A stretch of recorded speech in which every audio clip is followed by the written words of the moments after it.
जन्माष्टमी पर्व पर श्री कृष्ण मंदिर में दिन भर धार्मिक आयोजन हुए। वहीं रात्रि में 12 बजे भगवान लड्डू गोपाल के जन्म होने पर मंदिरों में महाआरती कर माखन मिश्री का प्रसाद वितरित किया गया। इस दौरान मंदिरों में नंद घर आनंद भयो जय कन्हैया लाल की जैसे जयकारे गुंजायमान हो उठे।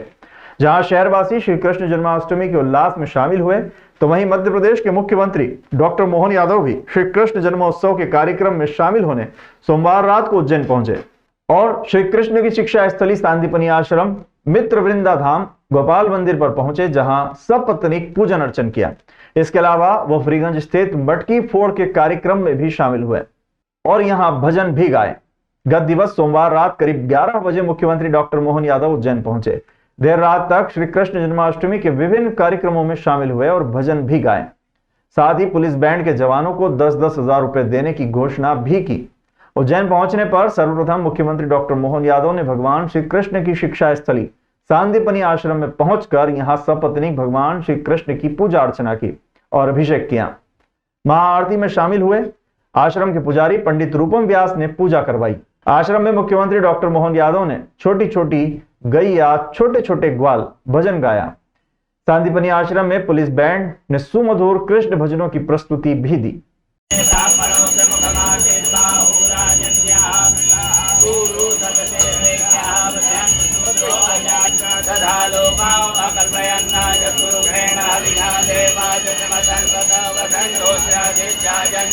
डॉक्टर मोहन यादव जी जो पिछले विगत 22 वर्षों से यहाँ पर निरंतर जन्माष्टमी का पर्व मना रहे हैं, वो इसी कार्यक्रम में इस बार 23वें वर्ष भी तो यहाँ पर पधारे हैं। उनके कर कमलों से भगवान लड्डू गोपाल जी का अभिषेक पूजन हुआ है। साथ ही यहाँ पर भगवान की महाआरती की गई है।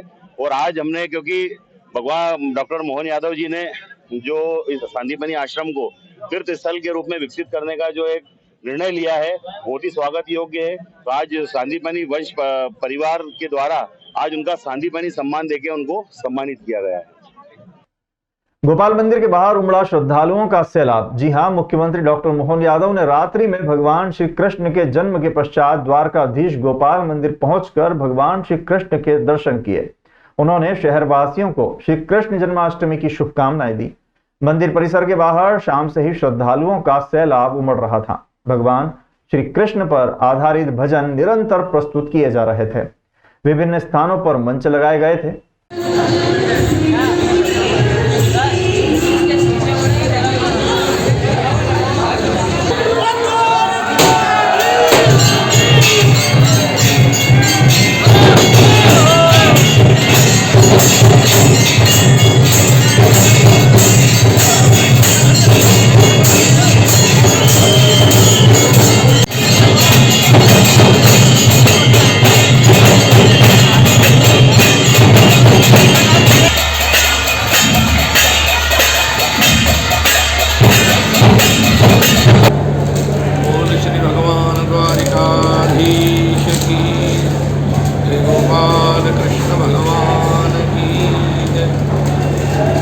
द्वारिकाधीश की कृपा से सिंधिया ट्रस्ट दिव्य द्वारिकाधीश मंदिर में आज बड़े हर्षोल्लास से भगवान का जन्मोत्सव मनाया जा रहा है। दिव्य पंचामृत पूजन हुआ, उसके बाद भगवान का अभिषेक हुआ और उसके बाद दिव्य श्रृंगार जो 2 महीने से शुरू से तैयारी चल रही थी, नाथद्वारा से, गुजरात में सूरत से, अहमदाबाद से कई श्रृंगार सामग्री लाई गई और उससे दिव्य श्रृंगार हुआ। उसके बाद ठाकुर जी की आज दिव्य अलौकिक आरती।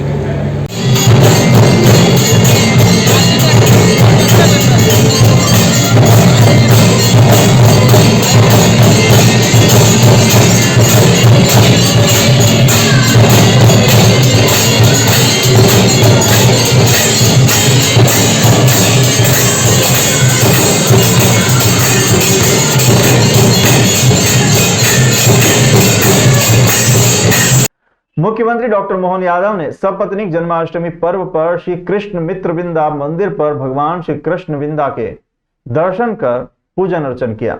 मुख्यमंत्री ने श्री बालक गिरीश गुरुजी से भेंट कर सत्संग का लाभ भी लिया।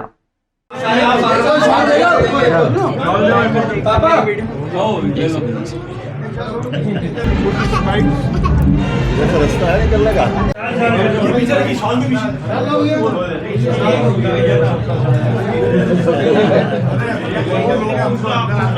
शहीद पार्क पर मटकी फोड़ आयोजन में पहुंचे डॉक्टर मोहन यादव। जी हां, जन्माष्टमी के अवसर पर शहीद पार्क में श्री कृष्णा ग्रुप द्वारा आयोजित मटकी फोड़ कार्यक्रम में मुख्यमंत्री शामिल हुए। इस अवसर पर मुख्यमंत्री डॉक्टर यादव ने गोविंदा आला रे गीत भी गाया। इस दौरान विधायक अनिल जैन कालूहेड़ा सहित अन्य जनप्रतिनिधि भी उपस्थित थे।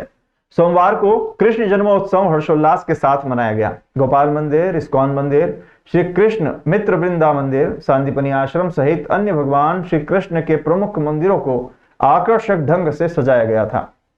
कई जगह पर मटकी फोड़ के आयोजन भी किए गए थे।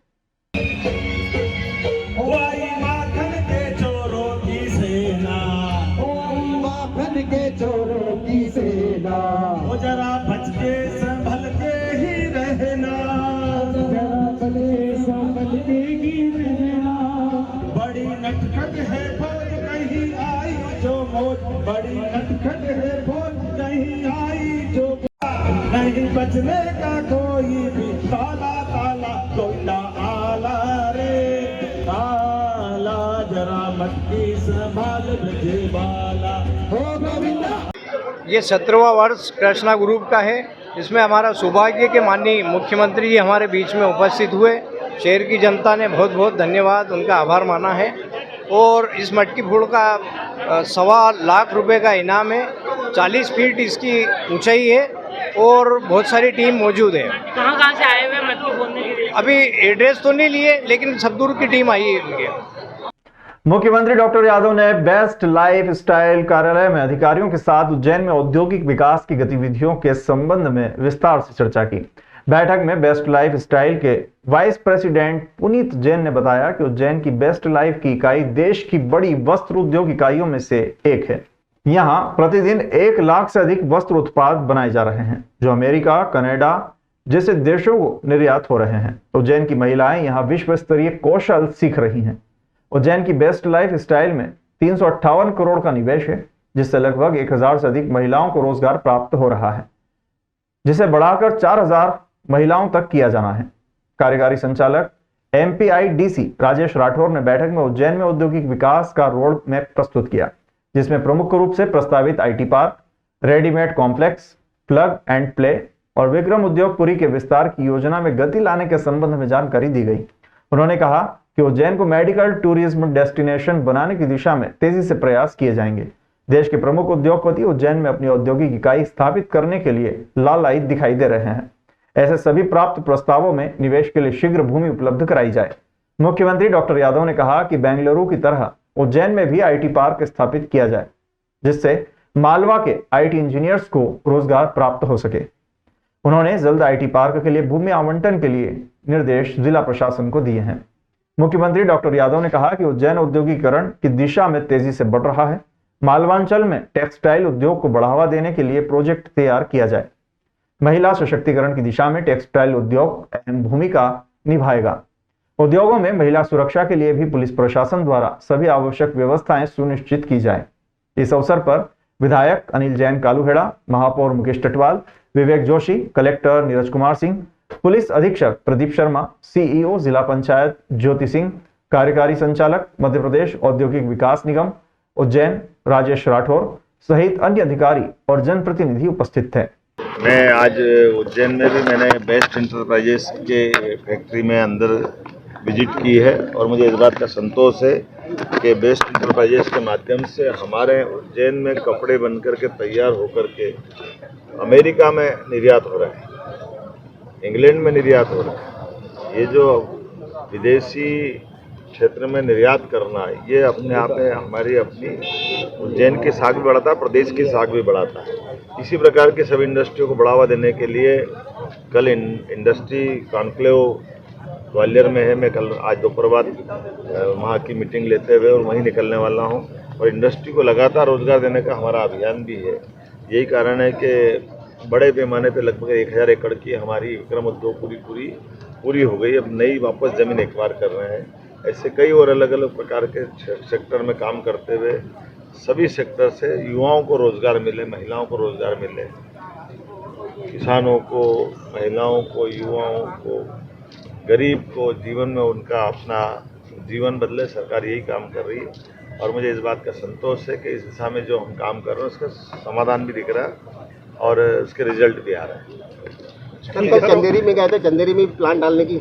हाँ, ये भी बात सही है कि केवल बड़ी इंडस्ट्री और बड़ी मशीनों से डालने के बजाय जो परंपरागत उद्योग हमारे चल रहे हैं, अब चंदेरी की साड़ी का हस्तकरघा उद्योग लगभग 300 साल से काम कर रहा है। हाथ से इतनी मेहनत करके कोई साड़ी कितनी सुंदर बन सकती है।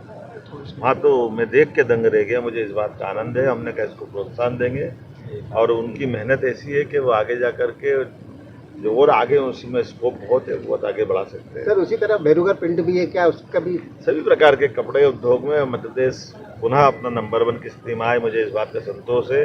आज कॉटन आधारित कपड़ा उद्योग में विश्व का भारत 30% हिस्सा अपने यहाँ बनाता है पूरे विश्व का, और मध्य प्रदेश ने तो कॉटन के मामले में सारे रिकॉर्ड तोड़ दिए और इसीलिए हमने कहा कि हमारी फसल में कॉटन को पुनः प्रोत्साहन देने की जरूरत है और खासकर जेनरिक अर्थात और जो जैविक कॉटन है उसको उत्पादन करने के लिए किसानों को विशेष प्रोत्साहन दें।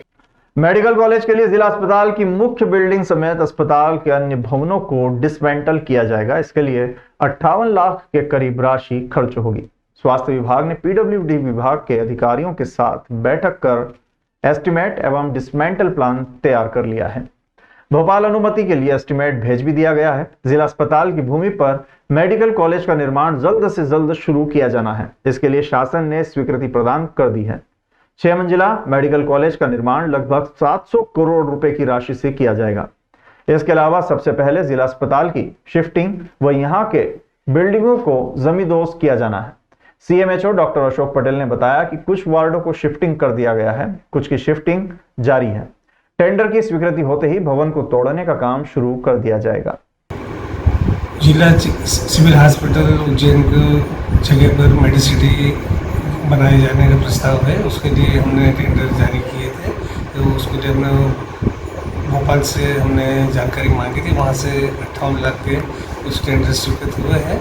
उसके बाद आगामी कार्रवाई होगी, लेकिन अभी इसको शिफ्टिंग की प्रोसेस हमारी चल रही है। उसमें शिफ्ट करने का प्लान है और जो यूनिट हमने माधवनगर हॉस्पिटल में शिफ्ट करना थी वो यूनिट कंप्लीट हो चुकी है। कैंसर, डायलिसिस, किडनी, एलटीटी वगैरह हमने वहाँ पे शिफ्ट कर दी है और बाकायदा काम अभी सड़क में भी जारी है। गणेश उत्सव पर्व को लेकर उज्जैन में तैयारी जोरों पर है। लोकल कलाकारों और मूर्ति निर्माताओं के साथ ही कोलकाता से आई टीम पिछले 3 महीने से गणेश प्रतिमा का निर्माण कर रही है, जिसमें एक से बढ़कर 18 फीट तक की मूर्तियां निर्माण की जा रही है। गणेश उत्सव पर्व को लेकर कोलकाता से आई टीम लगातार काम कर रही है। गंगा और मां क्षिप्रा के घाट से मिट्टी एकत्रित करने के बाद मूर्ति निर्माण का कार्य किया जा रहा है। ऋषिकेश पाल एवं शुभेंदु पाल ने जानकारी देते हुए बताया कि 36 सालों से कोलकाता से उज्जैन आकर मूर्ति बनाने का काम वो कर रहे हैं। एक मूर्ति बनाने में करीब 20 दिन लगते हैं। 2000 से लेकर 50,000 तक की मूर्तियां यहां पर उपलब्ध कराई जा रही है, जिसमें 1 से लेकर 18 फीट तक की मूर्तियां बनाई गई है।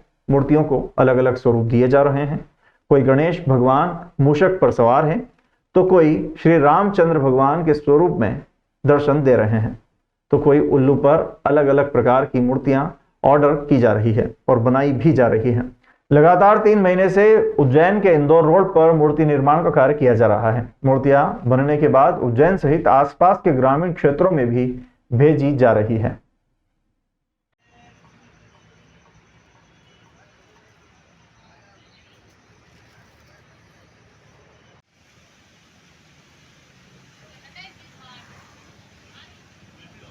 बारिश में ग्रामीण क्षेत्र के स्कूलों में टीचर और छात्रों की स्थिति कष्टदायक होती है। इसको इन वीडियो से देखा जा सकता है। ग्रामीण क्षेत्र में स्कूलों के रास्ते बंद है। कीचड़ के कारण स्कूल आना जाना दुष्कर हो चला है। ऐसे में एक टीचर ने चैनल से चर्चा में अपने स्कूल की वीडियो भेजकर अपनी व्यथा सुनाई, जो हम आपको हूबहू दिखा रहे हैं। नमस्ते सर, मैं अर्जुन परमार, उच्च माध्यमिक शिक्षक, चिरोला कला में पदस्थ हूँ। ये वीडियो मेरे विद्यालय चिरोला कला विकास खंड बड़नगर का है। हमारी समस्या यह है कि विद्यालय आने के लिए सड़क नहीं है। मेन रोड से 1 किलोमीटर तक ऐसे रास्ते से जाना पड़ता है। छात्र संख्या 400 है। जिस दिन पानी गिरता है उस दिन छात्र उपस्थित न के बराबर रहते हैं। कारण यह रास्ता है। स्टाफ भी बड़ी मशक्कत के बाद विद्यालय पहुंच पाता है। इस विषय में जिला शिक्षा अधिकारी महोदय, अनुविभागीय अधिकारी महोदय, विधायक, जनपद पंचायत अध्यक्ष आदि सब जगह आवेदन निवेदन कर चुके हैं, पर अभी तक समस्या का हल नहीं निकल पाया है। नया विद्यालय भवन 2 वर्ष पहले बना है, जिसकी लागत लगभग 1,76,00,000 रुपए है। अतः आपसे मेरा विनम्र निवेदन है कि आप हमारे विद्यालय की समस्या को जनमानस तक पहुंचाएं तथा शासन प्रशासन तक समस्या पहुंचाने में मदद करें।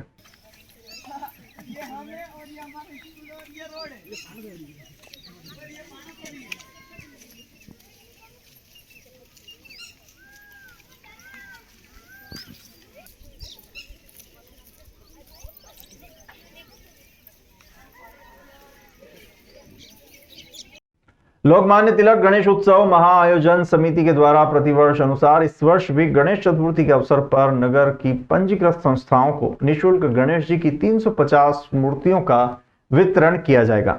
लोकमान्य तिलक गणेश उत्सव महाआयोजन समिति के संयोजक अनिल जैन कालूहेड़ा व सह संयोजक जगदीश पांचाल ने बताया कि संस्था द्वारा प्रतिवर्ष अनुसार मिट्टी के गणेश बनाकर 350 जगह पर विराजमान किए जाएंगे। साथ ही स्कूल, कॉलेज और रजिस्टर संस्थाओं से भी मिलकर मिट्टी के गणेश घर घर पहुंचाने का कार्य किया जाएगा। विधायक अनिल जैन कालूहेड़ा ने बताया कि जो भी संस्था मिट्टी के गणेश बनाना चाहती है उन्हें मिट्टी हम उपलब्ध कराएंगे। उन्होंने कहा कि पर्यावरण की दृष्टि से पौधे लगाना जितना जरूरी है उतना ही नदियों का संरक्षण भी जरूरी है। यही कारण है कि मिट्टी के गणेश बनाने पर विशेष ध्यान दिया जा रहा है। समिति के सदस्यों ने गणेश निर्माण स्थल का निरीक्षण कर मीडिया से चर्चा की। और ये 350 स्थानों और 350 संगठनों के द्वारा मिट्टी के गणेश जी भिन्न भिन्न स्थानों पर बिठाए जाना है। और मैं सभी से आह्वान करता हूँ, सभी शैक्षणिक संस्थाओं से भी आह्वान करता हूँ कि मिट्टी के गोले हमारे पास तैयार है। लोकमान्य तिलक गणेश उत्सव महाआयोजन समिति के बाद जो भी शैक्षणिक संस्थाएं मिट्टी के गणेश जी की कार्यशाला लगाना चाहती है वो हमसे कुल मिला के लोकमान्य तिलक महाआयोजन समिति के श्री जगदीश पांचाल जी, भाई अशोक देवड़ा जी, पवन जैन बाबा जी, सभी मंडल अध्यक्ष बीजेपी के, इन सब से ये अजय तिवारी जी भी यहाँ पर उपस्थित है, सबसे यदि संपर्क करेंगे और तो सभी वार्डों में और सभी स्कूलों में कार्यशाला आयोजित की हो सकती है। और उसके लिए मिट्टी की उपलब्धता, गोले की उपलब्धता, वो सब हम लोकमान्य तिलक गणेश उत्सव समिति करवाएंगे। तो ये मिट्टी के गणेश ये अभियान जो है एक पर्यावरण पूरक अभियान 2014 से अनिल जी अपने विद्यार्थी परिषद के कार्यकर्ता रहे हैं। तो सतत इस तरह के कुछ नए उपक्रम करना, पर्यावरण पूरक करना, समाज के हित में कुछ करना, ये जो संकल्प अनिल जी का रहता है, तो उसी से ही ये मिट्टी के गणेश ये लोकमान्य गणेशोत्सव समिति के माध्यम से ये प्रारंभ हुआ और ये धीरे धीरे जन का अभियान बन गया है। अभी घर घर में जो प्लास्टर ऑफ पेरिस के गणेश जी बैठा देते, जो पर्यावरण के लिए, गणेश जी तो गणेश जी है, परंतु गणेश जी भी पर्यावरण के दृष्टि से ही उसका ये अपेक्षित है। और इसलिए मिट्टी के गणेश की पूजा करना इसका एक धार्मिक आधार भी है, क्योंकि विसर्जन ये अपेक्षित है। तो प्लास्टर ऑफ पेरिस का गणेश ये विसर्जित नहीं होता है और इसलिए जल में विसर्जित क्या होगा, तो मिट्टी के गणेश ये विसर्जित होते हैं। और इसलिए वही कल्पना के साथ ये अभियान चल पड़ा। मुझे ऐसे लगता है कि उज्जैन ये मिट्टी के गणेश अभियान के माध्यम से संपूर्ण देश भर में एक जनचेतना जागरूक करने में आने वाले समय में कामयाब होगा। देश में भी वातावरण बन रहा है। मैं भी पूरे देश भर में प्रवास करता हूँ तो जगह जगह उदाहरण भी देता हूँ कि इस तरह के मिट्टी के गणेश का अभियान, अपने हाथ से गणेश जी बनाओ। आध्यात्मिक दृष्टि से गणेश जी की वंदना का पर्व गणेश चतुर्थी से प्रारंभ होने वाला है और मान्यता अनुसार गणेश जी का जो स्थापना अवसर रहता है वो सिर्फ और सिर्फ मिट्टी से निर्मित गणेश जी की स्थापना कर पूजन की जाना चाहिए। उसी को ध्यान में रखते हुए लोकमान्य तिलक महाआयोजन समिति के द्वारा विगत 15 वर्षों से लगातार नागरिकों के बीच जाकर ये पर्यावरण का संदेश दिया जा रहा है। उसी क्रम में हमारा मालवी परिवार है जो शहर के 350 पांडालों में स्थापित करने के लिए अपने हाथों से मिट्टी से निर्मित गणेश जी की मूर्ति का निर्माण करते हैं। श्री कृष्ण जन्माष्टमी पर ब्रिज वेशभूषा प्रतियोगिता संपन्न हुई, जिसमें 75 प्रतिभागियों ने भाग लिया। मीडिया प्रभारी दीपक राजवानी ने बताया कि श्री वल्लभ वैष्णव मंडल, महिला मंडल एवं युवा मंडल के संस्थापक एवं मुख्य संयोजक विट्ठल नागर के मार्गदर्शन में संध्या 7:30 बजे श्रीनाथ जी की हवेली ढाबा रोड पर श्री वल्लभ जी माहेश्वरी के मुख्य आतिथ्य में श्री महेश जी नागर, प्रहलाद दास जी के विशेष सानिध्य में एवं पन्नालाल जी शर्मा की अध्यक्षता में ब्रिज वेशभूषा का कार्यक्रम आयु वर्ग 0 से लेकर 3 वर्ष, 4 से लेकर 8 वर्ष एवं 9 से लेकर 12 वर्ष 3 चरणों में कार्यक्रम संपन्न हुआ, जिसमें 0 से 3 वर्ष में प्रथम शुभांशु चौरसिया, द्वितीय मायरा नागर, तृतीय अन्या मेहरवाल, 4 से 8 वर्ष में प्रथम वैदु शर्मा, द्वितीय अन्वी नीमा, तृतीय रुद्रांश कुमावत, 9 से 12 वर्ष में प्रथम अन्या नीमा, द्वितीय अन्वी व्यास, तृतीय दीक्षित ब्रिज रुद्रांश कुमावत, 9 से 12 वर्ष में प्रथम अन्या नीमा, द्वितीय अन्वी व्यास, तृतीय दीक्षित ब्रिजभूषा की जजेश आकांक्षा पुरोहित रिदम डांस एकेडमी एवं नरसिंह नीमा ने बच्चों के परफॉर्मेंस देखकर यह निर्णय दिए, जो कि एक बड़ी कठिनाई के दौर से गुजरने के बाद निर्णय दिए गए। वैसे तो सभी बच्चे अच्छे से तैयार होकर आए थे एवं सभी ने अच्छा परफॉर्म भी किया, लेकिन जज की भी एक सीमा होती है। उसी सीमा के अंतराल उन्होंने तीनों वर्ग में 3-3 बच्चों को सिलेक्ट किया। कार्यक्रम में विशेष तौर पर राजेंद्र शाह, जयेश राव, विशाल नीमा एवं कार्यक्रम के संयोजक गुलशन नाटानी, चिंतामण त्रिपाठी, रत्नेश नीमा, नितिन नीमा, विपुल नागर, ममता हिमांशु दिसावल, रिचा नीमा, उन्नति नागर, माधुरी शाह, सभी संयोजक ने सभी अतिथियों का एवं वैष्णवों का हृदय से आभार व्यक्त किया। कार्यक्रम का सफल संचालन आनंद पुरोहित ने किया। स्वागत उद्बोधन एवं संस्था परिचय संस्थापक संयोजक विट्ठल नागर ने दिया। कार्यक्रम का आभार नूपुर नीमा एवं ममता दिसावल ने माना। पिताजी श्री मंसूर लाल जी नीमा जी कंचन भाई ने आपको बचपन से ही धार्मिक प्रवृत्ति में ढाला है।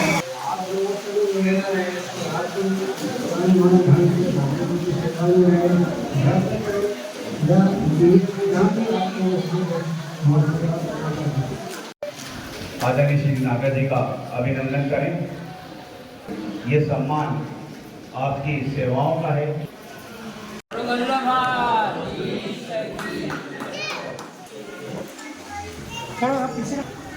सामने को बिठल गया, सामने को।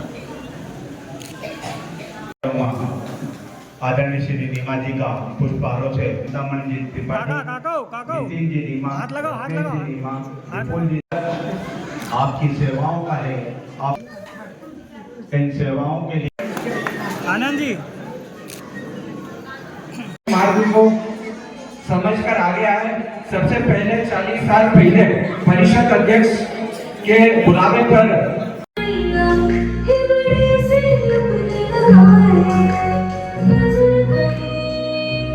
कृपया हम लोग कृष्ण कृष्ण हरे हरे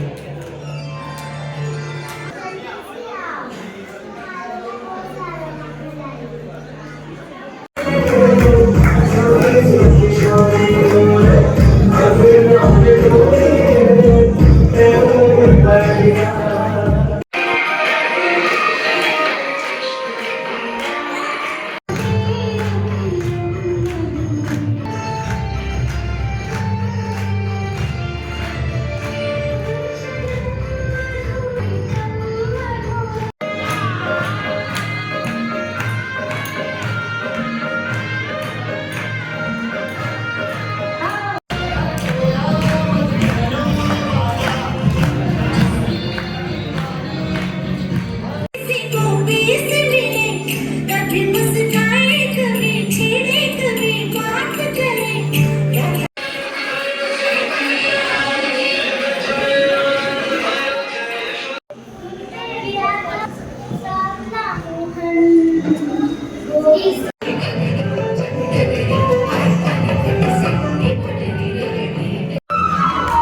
वैष्णव मंडल, वल्लभ वैष्णव मेला मंडल, वल्लभ वैष्णव युवा मंडल के संयुक्त तत्वाधान में पुष्टि मार्ग के जो आराध्य हैं श्री श्रीनाथ जी बाबा, जिनका कृष्ण का स्वरूप है, हमारे पुष्टि मार्ग में बाल कृष्ण लाल की मात्र 9 वर्ष 52 दिन की जो उनकी जीवन लीला है, उसके ऊपर ही हमारा पुष्टि मार्ग टिका हुआ है।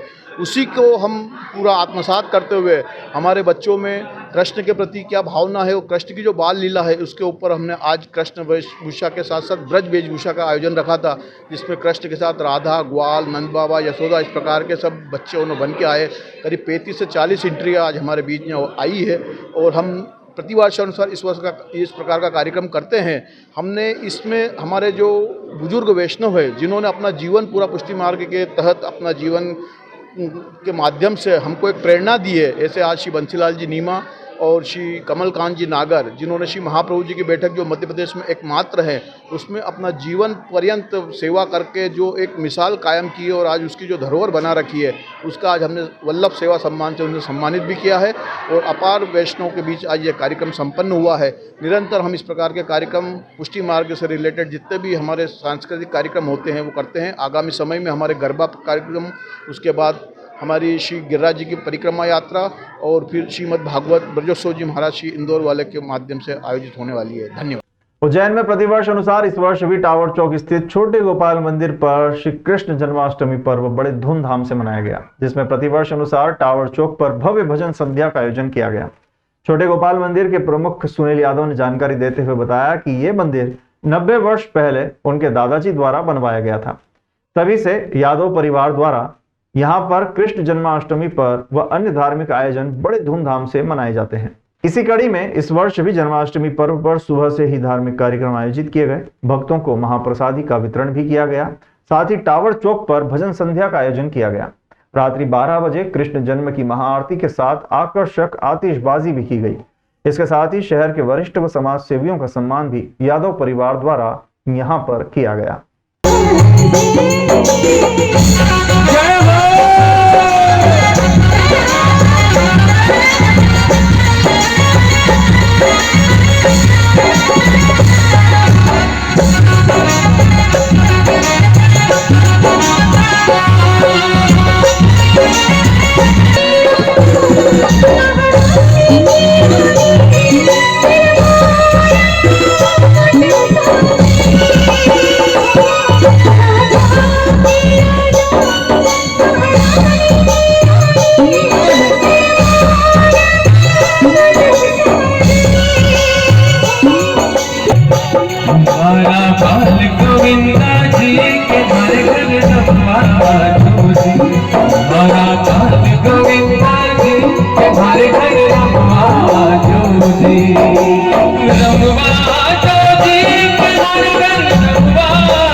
परंपरागत पीलीगंज का सब में छोटा गोपाल मंदिर सब में प्रसिद्ध और वो पहले का बना हुआ है। यहाँ पर 90 वर्षों से श्री कृष्ण जन्माष्टमी वैष्णव परंपरा से रोहिणी नक्षत्र में मनाई जाती है और वर्षों में फिर 2-3 साल में ऐसा योग आता कि शैव वैष्णव संप्रदाय की एक साथ मनती, इस बार वही उसी रूप में मन रही है।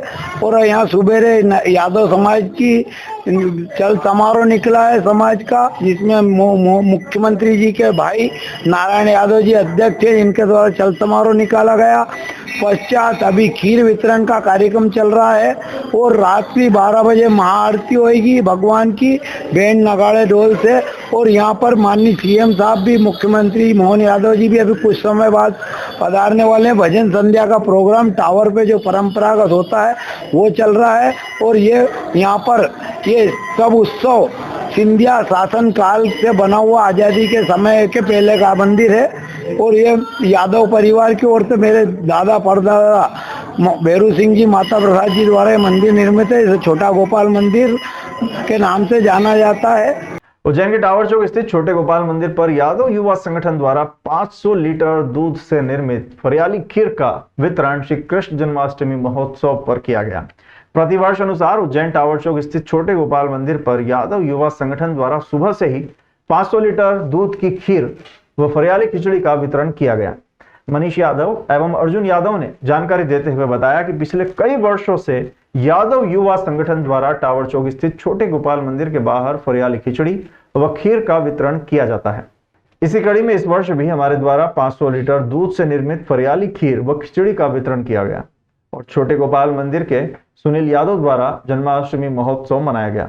यह एक अनूठा कार्यक्रम रहता है जिसमें भजन संध्या के साथ साथ समाज सेवी एवं वरिष्ठों का सम्मान भी आयोजन के अंतर्गत किया जाता है और रात्रि 12 बजे कृष्ण जन्म की आरती कर कृष्ण जन्मोत्सव मनाया जाता है।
हर वर्ष की तरह इस बार भी जन्माष्टमी के उपलक्ष्य में छोटे गोपाल मंदिर टावर पर खीर का वितरण किया जाता है और छोटे गोपाल मंदिर पर आरती के पश्चात फरियाली खिचड़ी और खीर का वितरण किया जाता है यादव विवाह संगठन द्वारा। इस बार हमारा 5 कुंटल के दूध की खीर का वितरण किया गया है।